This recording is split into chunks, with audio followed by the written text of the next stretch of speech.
Buyers beware, you're in for a scare.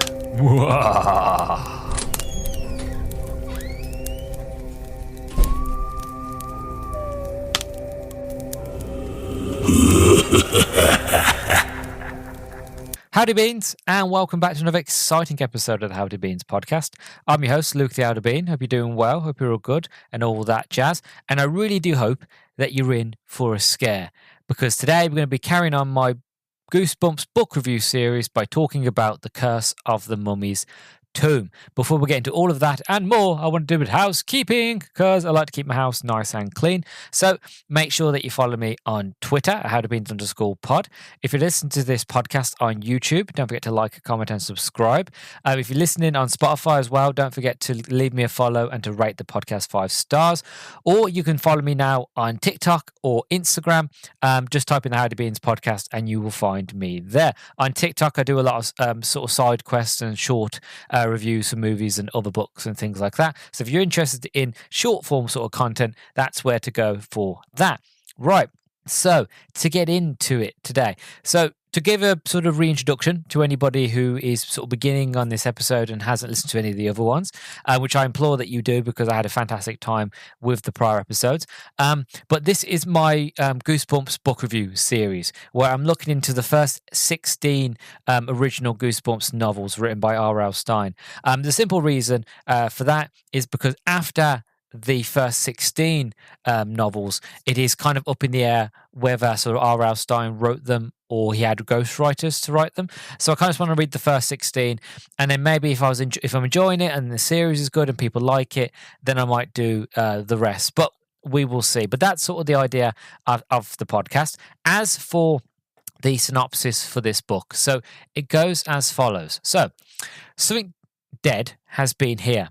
Gabe just got lost in a pyramid. 1 minute, his crazy cousin, Sari, was right ahead of him in the pyramid's tunnel. The next minute, she's disappeared. But Gabe isn't alone. Someone else is in the pyramid too. Someone or something. Gabe doesn't believe in the curse of the mummy's tomb, but that doesn't mean that the curse isn't real, does it? And that is the synopsis for this book. As for my first initial impression, so I've read 76 pages. Now, mind you, this book is only, 132 pages, so it's not a very, very long book. And the Goosebumps books aren't. That's why I really enjoy them, is because they're good sort of palate cleansers. They're a good book to read in between sort of the bigger novels that I tend to read. So I really enjoy them for that fact. So you can get through them quite quickly. And as I've said many times with short stories, one of the things a short story needs to do, it needs to grab you. It needs to grab your attention almost from the get-go. It hasn't got the time and the luxury as a bigger novel would or standard novella, where you can take your time to introduce characters, introduce the world, introduce the concept, the scare, the terror, the enemy, the bad guy, whatever. It hasn't got the time to do that. It just needs to introduce you to the characters, introduce you to the setting, kind of give you an idea of what's going on, and then throw in the twist, have the big finale, bing, bam, boom, it's done within 120 pages, right? And you leave satisfied. With this book, though, and I kind of don't really believe and agree with the blurb of this book, because I have, like I said, I've read 76 pages of this book, and nothing with a mummy. And when I say mummy, I mean like a mummy, not a dead one. I mean like a real mummy in terms of, you know, the Brendan Fraser, Imhotep coming up from the grave, that sort of thing. Nothing. That hasn't happened yet at all. And it's one of those where I feel ghostlit or gaslight. You know, I feel kind of like I've been lied to or I've been led on, because it's just, I don't know. I'm just going to say it, I'm bored. I'm just sort of disappointed. Now, again, I was like this with Monster Blood. And admittedly, near to the end, when the big sort of reveal happened, it did kind of grab me back. And I was like, okay, I like the twist. But the lead up to it was like, I was like, you constantly had a lot of those moments where it would build up to like, oh my God, here's the mummy or the monster's going to appear here. And then you get to that point of, then there's no monster. Nothing appears. And that's the thing with this book, not to give anything away. But there are a few moments in this book where you think, okay, the mummy's going to be introduced here. And then it doesn't. There's one bit where Gabe and his cousin, Suri, goes down to the this new sort of tomb that's been excavated, been found by Gabe's Uncle Ben. Cerie's father. And he's like, look, stay here. They're underground in this like new tunnel. Don't go anywhere because like none of the tunnels have been properly explored. And I'm thinking, okay, here we go. This is the Goosebumps side of it. This is the mystery. We've had the setup. This is the mystery part, right? And it comes at the right time, at the right point of these sort of stories where it needs to come. I was like, okay, brilliant, great. And Cherie's like, oh, maybe we should, go sneak off, go have a look.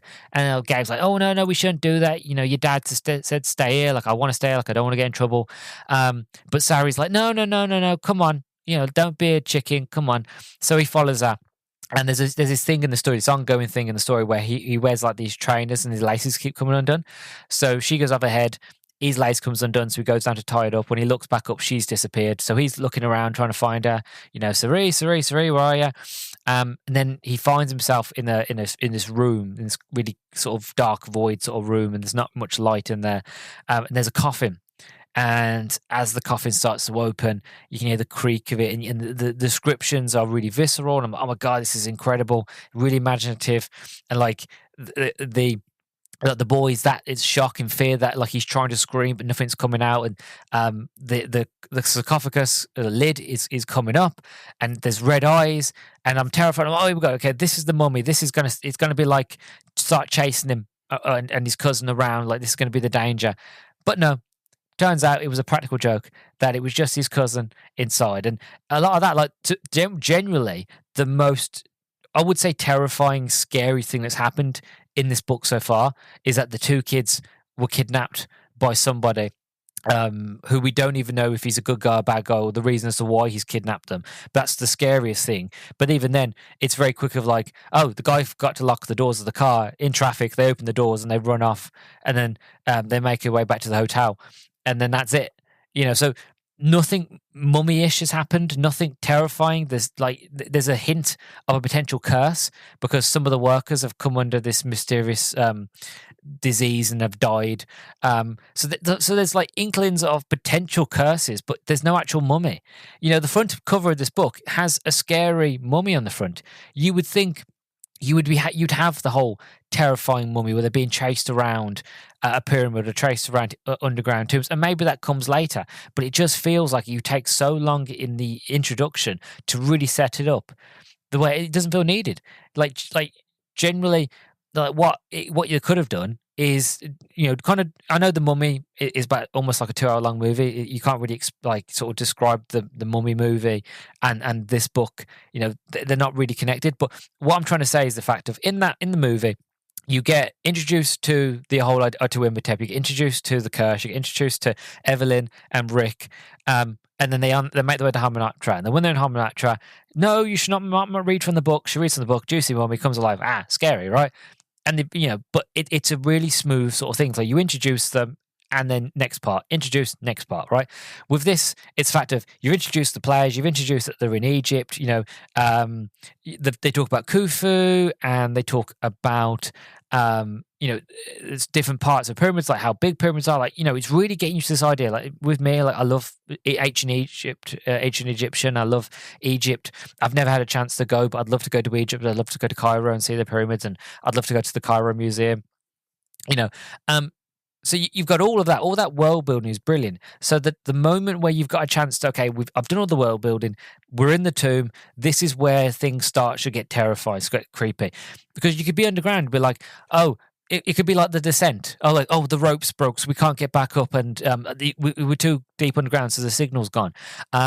So the kids are with their uncle and a few of the workers, and then some of the workers start dropping dead. I know it's a Goosebumps book, so it can't be terrifying, but that's still kind of creepy. That idea that we can't get out, and there's something in the shadows, and we can see something cool. That's where I thought this was going to go. I generally thought, okay, it's going to go that way. They're underground, but no. They're just playing tricks on each other. And and also not just that, nothing that's annoying me. The two kids are meant to be like 12 or 13, but they're acting like 6-7-year-olds. Some of the decisions, some of the things they're doing, some of the way they're talking, it's like, oh my God, you're meant to be 12. Like, don't be wrong. Like, I wasn't, sort of the most mature child at 12. None of us really was. But the things that they're doing is you wouldn't expect from a 12-year-old, especially not a 12-year-old in the 90s, because obviously kids in the 90s, well, I don't know, because I wasn't born to the end of the 90s. But I'd like to think that kids in the 90s probably had a lot more sort of streetwise and common sense than kids today. No offense to kids today, but you know what? You get what I'm trying to say, right? So they just don't feel like 12-year-olds, and it's really annoying. And to add on the fact that I'm getting frustrated that nothing's happening, it's a bit sort of, you know what I mean? I'm like, And then, so I'm hoping, like Monster Blood, by the time we get to the sort of twist in the story, you know, where things start to go sort of awry, I hope, fingers crossed, that we do get the mummy, that, you know, there is a whole curse and that whoever was trying to kidnap the kids is involved in it somehow. And we figure out as to why, and hopefully it redeems it. But as of now, I just feel a bit sort of, you know, it just doesn't feel like Goosebumps. It's not, you know, it's not funny. It's not overly. I'm not overly interested in the characters.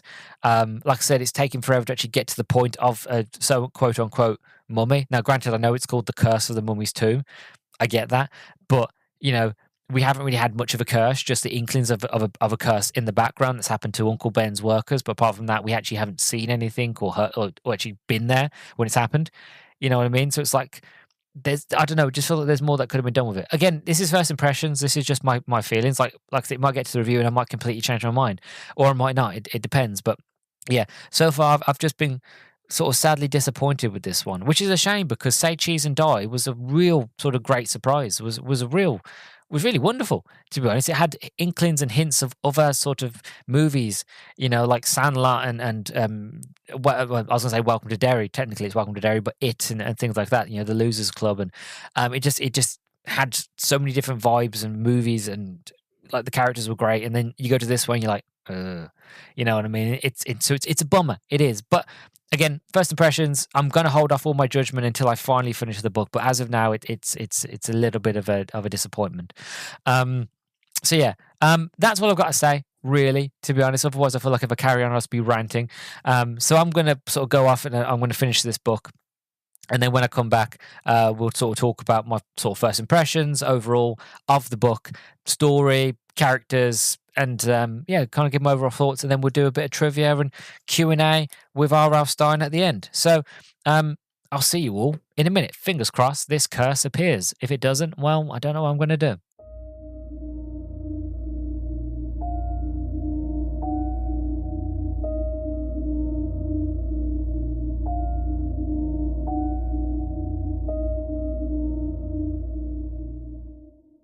And welcome back, everybody. So, honestly, sometimes you win some and sometimes you lose some. And in this one, it was a loss. And to be honest, I get it. Because let's be honest with ourselves right now. R. Ralph Stein said himself in an interview, it takes him 2 weeks to write a Goosebumps novel. 2 weeks, right? That's not long, right? So if he's pumping these out, like every 2 weeks, and you know he was writing constantly over and over again. He gets the idea. 2 weeks, bump, done. Next one, next one. Right? You're gonna have some wins, and you're gonna have some losses. Like for example, Welcome to Dead House. Brilliant, amazing, incredible. Really, really loved it.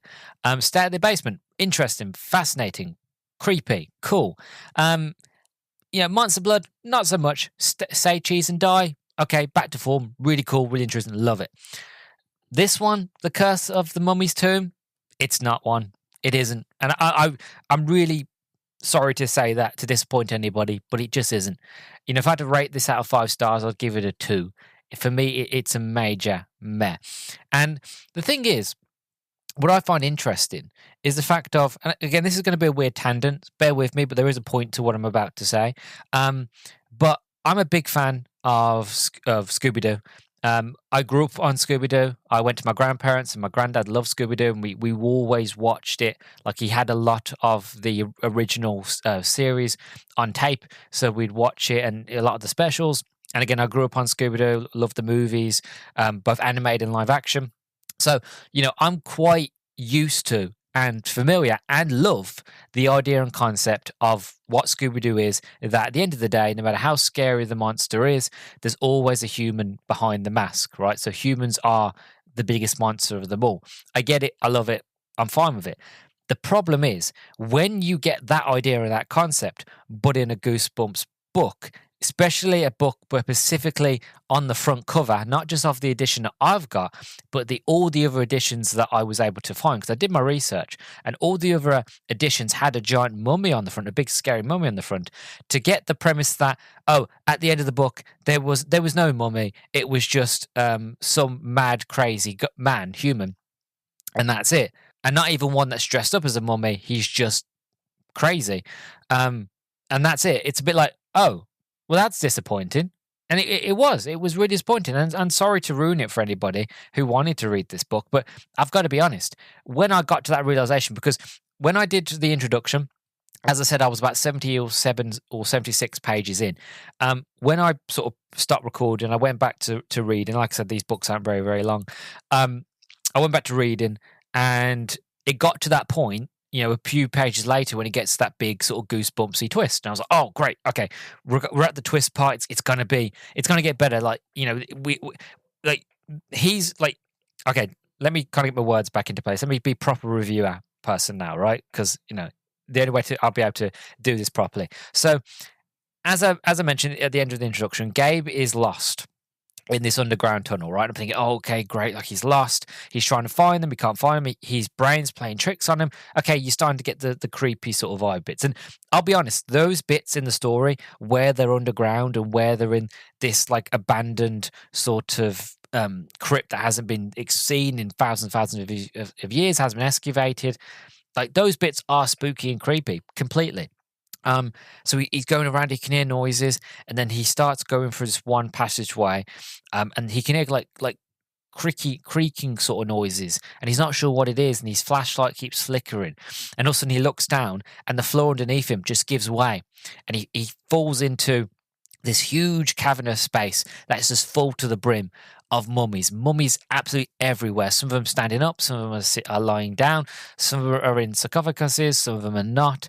There's tar, black tar everywhere. There's tiny scorpions everywhere that are trying to like stab his feet and try to crawl over him. Real sort of the Mummy, Brendan Fraser sort of vibes. Oh, okay, here we go. This is going to be sort of the Monster Blood sort of revival twist. That I'm like, okay, it took forever to get to it, but when it finally gets to it, it's going to good. And then it doesn't really, to go into complete spoilers. What happens is the Gabe is lost. He's trying to get out. He's screaming for help, but he's also being quite curious because he loves mummies, and he's trying to figure out as to why would these mummies be left in this room and not put in sarcophagus. That's not how the Egyptians were. They wouldn't just leave mummies out and about. He's trying to figure it out. And then his cousin comes out of nowhere, Sheree, and they're together, and like, oh, where'd you go? Why'd you last? And he goes, oh no, I fell down and I couldn't find any of yours, and then I fell through this hole, and you finally found me. And she's like, well, I lost my father, but don't worry, I've got my sort of buzzer. We'll click this, and he'll come find us as soon as possible.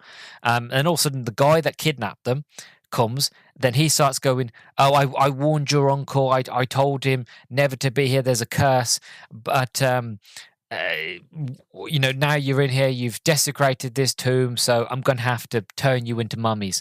And that all these mummies around you that you see aren't thousands of years old.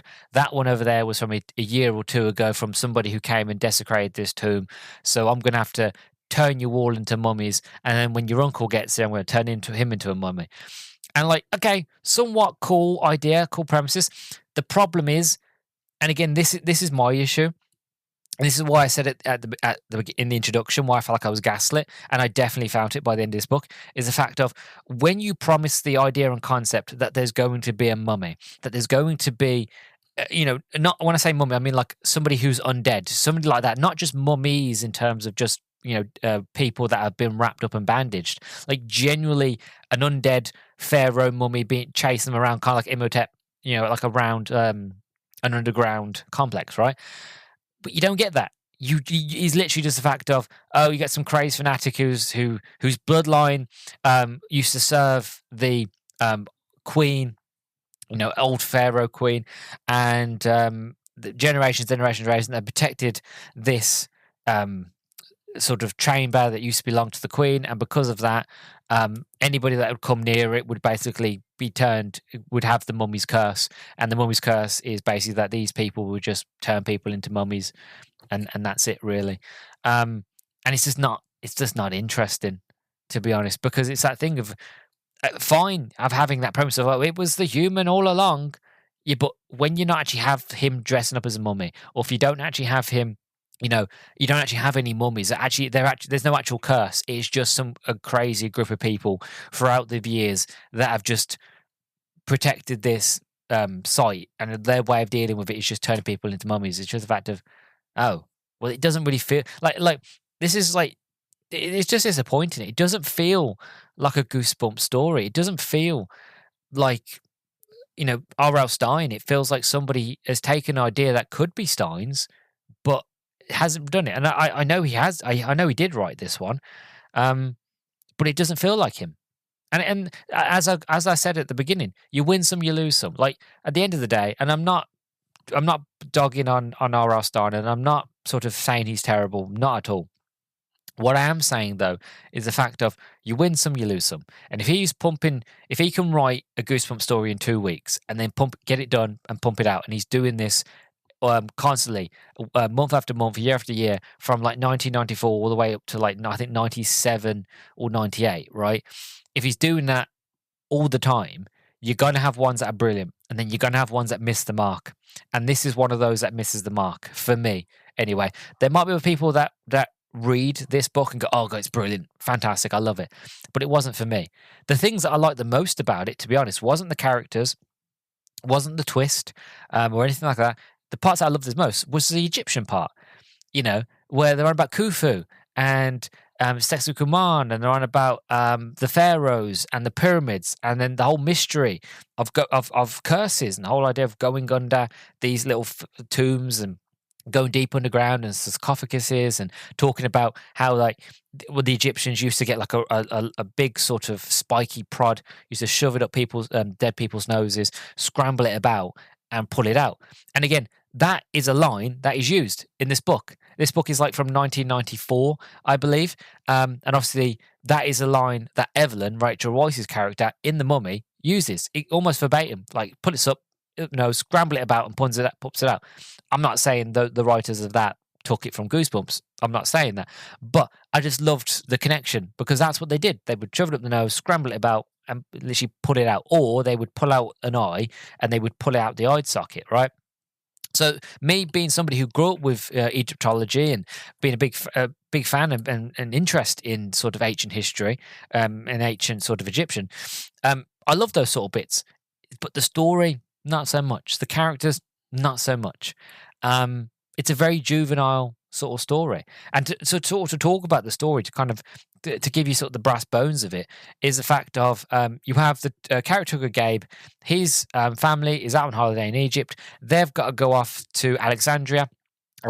Which again, I would happily have gone to Alexandria with the family, because then you could have seen the what remains of Alexandria, and the ruins that are there. You've gone to Egypt, you've been in Cairo, and now you get to go to Alexandria, which is, would have been one of the 8 wonders of the world if that earthquake hadn't happened, and the Library of Alexandria that still kills me didn't sort of get destroyed, and sort of the lighthouse of Alexandria, which was meant to be biblical, was still around and that sort of thing. So again, for me, that would have been brilliant as a traveler, as a fan of history. That's what I would have done. But no, Gabe's like, no, I want to stay in Egypt. So he ends up staying with his Uncle Ben, who is like an Egyptologist, and he's recently found a new tomb. So Gabe wants to stay with him, and his cousin's there as well, obviously his uncle's daughter. And basically, these 2 kids, like I said, they're 12 years old, but they act like children. Really, really, really juvenile, really sort of immature, and it's not really funny. It's more just an annoyance, because as the story goes on, you're like, come on, do stuff. Like that moment when I said, "Oh, finally we're going to see the mummy," and it turns out it's just one of the kids inside a sarcophagus messing about. And then there's one thing that really annoyed me, because it kept getting mentioned, and I generally thought, oh, here we go. R.L. Stein's going to use that as a twist. So there's this thing where Gabe has this mummy hand, right, that he got from a garage sale. And I'm thinking, oh, okay, it keeps getting mentioned, it keeps being brought up, and even Uncle Ben's have a bit of an interest in it. I'm thinking, has this got to do with the mummy's curse? Is it the fact of it's just some trinket that Gabe thinks it's just a thing, and then they get into the underground tomb, and like it's kind of like a monkey's paw, like he makes a wish or something like that, or there is a curse on the paw. So like if the hand of the mummy gets returned to the tomb, the mummy will wake up to retrieve its hand or something like that. Like I'm just making stuff up. This isn't the story. This is me just not on the roll, just making things up as I go. But that never happens. So you get this whole mummy's hand that keeps getting mentioned, keeps being brought up, but nothing happens with it. They don't even use it to save the day or anything. It's not even the fact of, oh, the guy's going to kill them. Gabe pulls out the mummy's paw from his back pocket and throws it at the guy, and the guy stumbles and falls and then falls into the hot tar and dies or something like that. No, nothing like that really happens. So I'm like, why keep bringing it up if you're not going to use it? Why have this MacGuffin if the MacGuffin isn't a MacGuffin? You know what I mean? Like, it's not a Deus Ex Machina. It's not a thing that's going to progress the story. It's just something that Gabe has. And I'm like, well, what's the point then? And by the end of at the end of the story, really, I was just left sort of like, I'm just disappointed. I'm just bummed out. I'm like, I came in hoping and expecting a Goosebumps sort of story in Egypt with mummies and with the pyramids and with curses, and there's so much you can do. There is so much you can do with that idea and premise. Like I said, I've literally just thought of quite a few just while I'm rambling here. Like a lot of this is not cohesive thought. This is me just waffling and rambling, if I'm being completely honest. Mostly because I'm annoyed. But you know what I mean? Like I'm not a sort of prestigious writer like Stein.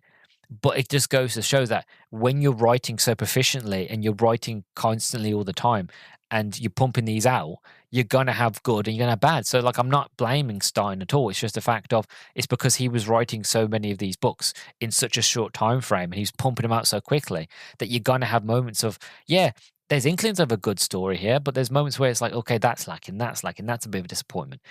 So again, I have faith that these get better because they have to, because they should do, because this series wouldn't be as acclaimed and as loved as it is if it doesn't. You know what I mean? So of course, if he's writing these in 2 weeks, you're going to have bad with the good. And I'm sure there's people listening to this who probably disagree with me. People like, no, you just didn't get it. And that's fair enough. You know what I mean? But not everything hits, and that's just the way it is. And I don't, it's a bit of a bummer, but it is what it is. I just wasn't taken by the story. I wasn't taken by the characters and the overall sort of twist end that it was the guy that you expected all along, and that he's just crazy. Even if I would have really respected it more if generally they kept seeing a mummy or they were chased by this mummy or whatever, and it turns out it was this crazy guy dressed up as a mummy, and that he was doing it because he was trying to protect the treasure for himself or something like that. If Stein had gone full Scooby-Doo, I would have respected it because I would have gone, you know what? Yeah, it might have been a rip-off of Scooby-Doo, but you know what? I love Scooby-Doo, and it's interesting and it's fun. And like I said, with the Say Cheese and Die, taking elements from Stephen King, taking elements from like those sort of kiddie sort of stories where you got these group of kids together solving a mystery, being like way over their heads, fine. Because you're taking inspiration, you're not copying. And that's the thing. If Stein had taken inspiration from Scooby-Doo and done that, I would have still enjoyed it. I would have loved it. I'd be like, yeah, it's Scooby-Doo, but I don't care. It's great. It's Scooby-Doo in Goosebumps. Brilliant. But it doesn't go that way at all. And that's the point I'm trying to make. And that's where I'm trying to wrap up things, is the fact of, I was hoping for this, but what instead I got was that. And that I got was mummyless. And it was just sad, to be honest. And you can mean, like, I don't want to be negative. I hate being negative. I hate being like this. I hate recording episodes like this, because I don't like being negative. But I have to be honest and say, look, it just wasn't for me. Like, it was just a real shame that this is the story that we got.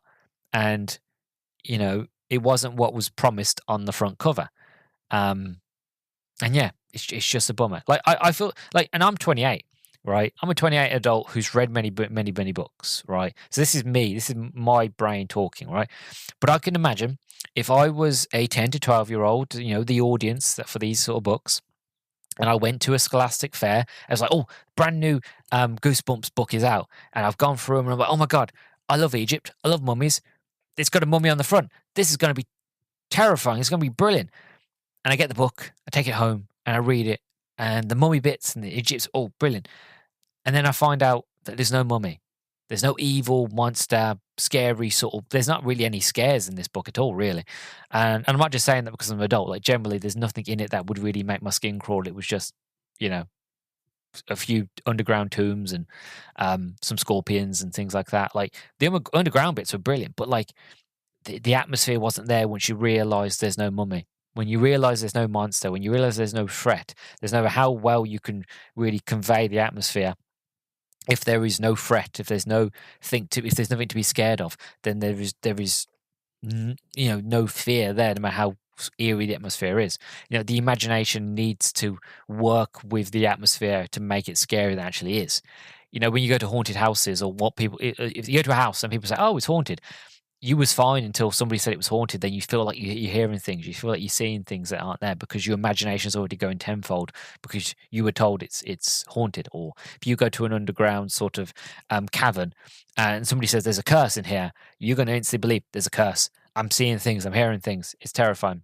Because that's the human brain, the human imagination. That's why horror movies work so well, because the atmosphere and the tension gets built up, and you get the story, so that when the jump scares and that come, you're like, oh my God, scary, because of it. You know what I mean? But with this, because wouldn't you realize there was no mummy? It's just disappointing, and I feel sorry for any kid who ever read this and was expecting a mummy and didn't get one. And yeah, I'm just disappointed. That's all. So yeah, agree with me or disagree with me, that's completely fine. Let me know, obviously, in the comment sections below on Spotify and YouTube. If you agree with me, disagree with me, that's completely fair. This one just wasn't for me. But I have got my fingers crossed that the next one, Let's Get Invisible, which I believe is the name of it. Let me check quickly. Hold on, where is it? Next one. Yeah, Let's Get Invisible. I've got my fingers crossed that hopefully that one is better, because it's the idea of a young lad finds a magic mirror and he turns invisible. Okay, that sounds really cool. And then after that, it's Night of the Living Dummy and you got Slappy. So I'm completely here for it. So I have faith. Obviously, I'm going to keep reading. But yeah, The Curse of the Mummy's Tomb just wasn't for me. And if I look on Goodreads, most of my reviews have been 4-star, with only one of them being Monster Blood being a 3-star. This one's going to be my first 2-star. And that's a shame. It is, because I generally didn't think I would ever go that low on a Goosebumps book. But for me, it was just a 2. But I've got faith on Let's Get Invisible for the next one. Anyway, before we wrap things up, I want to do the Q&A with R.L. Stine at the back of the book, because there has to be some redeeming qualities to this book. And fingers crossed that the Q&A is, because the Q&A on the editions that I'm reading are always really interesting and fascinating, and I always quite love those parts. So fingers crossed that this Q&A and what comes after can redeem this book, this story, for me and hopefully for you, the audience. So, archaeologists have discovered a lot of surprising objects inside mummies' tombs. What would you want inside your tomb? R.L. Stine replies with, a door so I can get out. Do you believe in curses? Have you ever worried about being cursed? R.L. Stine, no, I'm not superstitious at all. And so far, I've been very lucky. Knock wood. Do you remember the first mummy movie you watched as a kid? Do you have an all-time favourite? R.L. Stine. The first mummy movie I saw is probably still my favourite. It's called Abbott and Costello's Meet the Mummy. Brilliant movie, by the way. My brother and I used to love to watch old movies on TV starring Abbott and Costello. They made lots of funny movies and we liked them all. But the ones I liked best combined crazy comedy with horror. They would be creepy, but mostly they made you laugh. The Curse of the Mummy's Tomb contains lots of fun and frightful facts. What's your favourite fact about mummies? R.L. Stine. It's about the way they look. They took the brain out of a mummy's skull. It's too gross to talk about, trust me, and look it up if you want. Do you ever get fan mail from Egypt? Do you get letters from other far away or unexpected places? R.L. Stein. I get mail from all over the world. I always love looking at the book covers in foreign alphabets. Usually, the only word I can read is my name. Many different types of readers seem to get all wrapped up in mummy stories. Why do you think people like them so much? R.L. Stein. I think mummies are scary because we know that they are real. Many of us have seen a real mummy in a museum or on TV. When you see them all wrapped up, or when you see them painted faces on the mummy cases, it isn't hard to imagine them coming to life and reaching out and grabbing you. Wait a minute, now I'm scaring myself. So that is the Q&A part. Then you've got the top 10 weirdest items found in a mummy's tomb. Mummies were buried with all sorts of objects that ancient Egyptians believed they could use in the afterlife. Here are some few of the craziest that have been found. Number 10, food and drink, including preserved meats, grain and fruits, so the mummy would have something to eat on the journey into the afterlife. Funny they actually mentioned food and drink. There's actually been a lot of mummies' tombs that have been opened, and they've found honey. And because honey is basically is brilliant. I'm a big fan of honey and bees. Honey doesn't go out of date, right? So honey, if stored properly, can theoretically last forever. And a lot of archaeologists have found honey that's been preserved in these tombs that is thousands and thousands of years old that is still edible.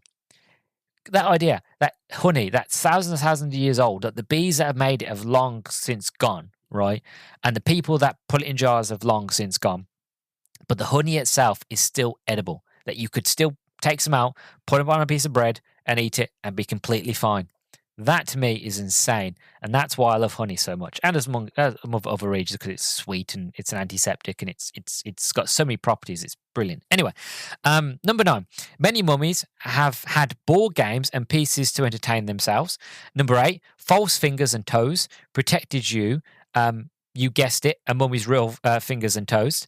Number 7, the Book of the Dead was required reading for any mummy, usually written on a papyrus scroll. It acted as a guide to the afterlife. Number 6, the first dollhouse. False doors, simulated windows, and other decorations from the royal palace were installed into Pharaoh Zoser's tomb so he'd feel right at home.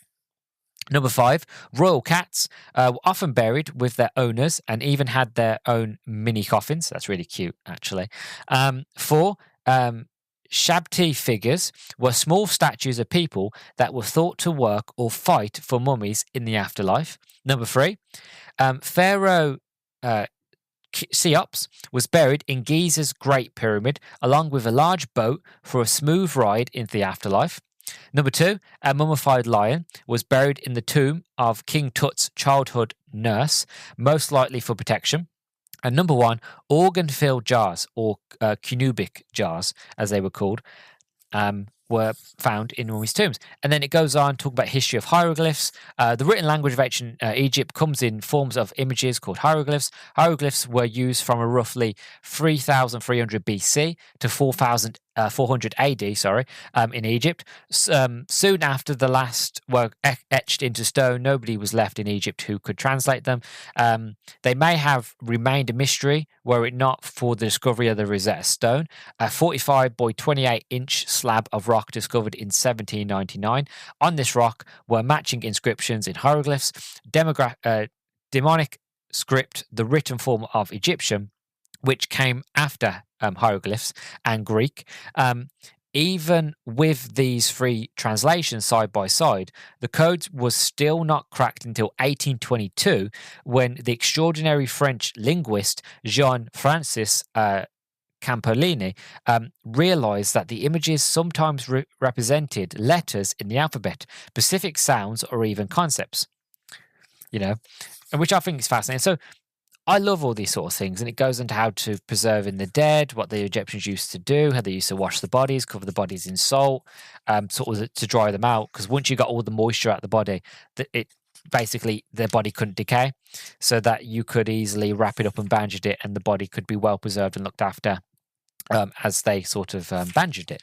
And that's it really for sort of the book. So I just thought I'd give a sort of a brighter side to my negativity, kind of bring it up with sort of the Q&A and some of the fun things. That's what I do love about these editions that I'm reading is you have the extra little bits at the end, the Q&A with R.L. Stein, and sort of the extra fun stuff. So that is all I have to say about the Curse of the Movie. As I said, the next one's going to be Let's Get Invisible. So I've got my hopes up. I've got my fingers crossed that that one will be a highlight, but we will see. You know, it's neither here nor there. Like I said, you win some, you lose some. This one's a loss, but the last one was a win. So hopefully, if it sort of goes in a wave, the next one will be a win and it'll keep being wins from there. But we will see. Anyway, but as always, let me know in your comments and feelings down below.